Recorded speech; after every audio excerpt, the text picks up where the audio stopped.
station on Space to Ground. Welcome to Space to Ground. I'm Isidro Reyna. This week, a cargo spacecraft launched to the International Space Station.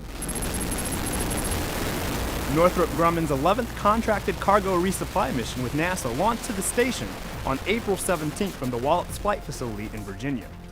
With its arrival 2 days later, Cygnus spacecraft delivered about 7,600 pounds of science and research, crew supplies, and vehicle hardware to the orbital laboratory and its crew.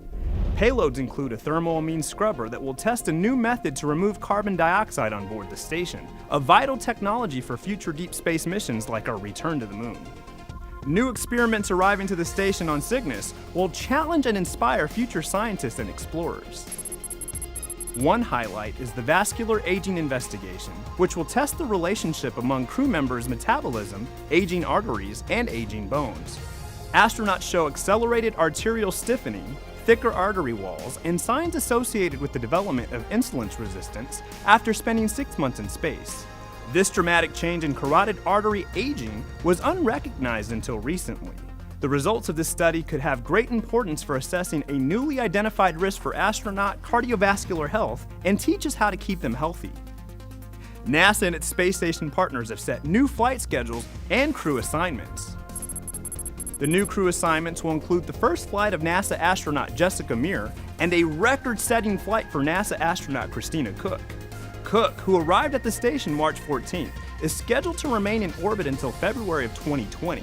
She will set a record for the longest single spaceflight by a woman, eclipsing the record of 288 days set by Peggy Whitson in 2017. It's my honor to follow in Peggy's footsteps. Peggy has been a mentor and a heroine of mine for many, many years. I don't necessarily count days or numbers. It's definitely a lot, very early in the process to start talking about records, but I just really take it one day at a time. Meir is scheduled to launch the station in the fall of 2020.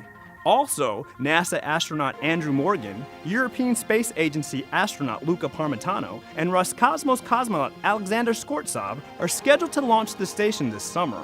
Morgan also will complete an extended mission in space.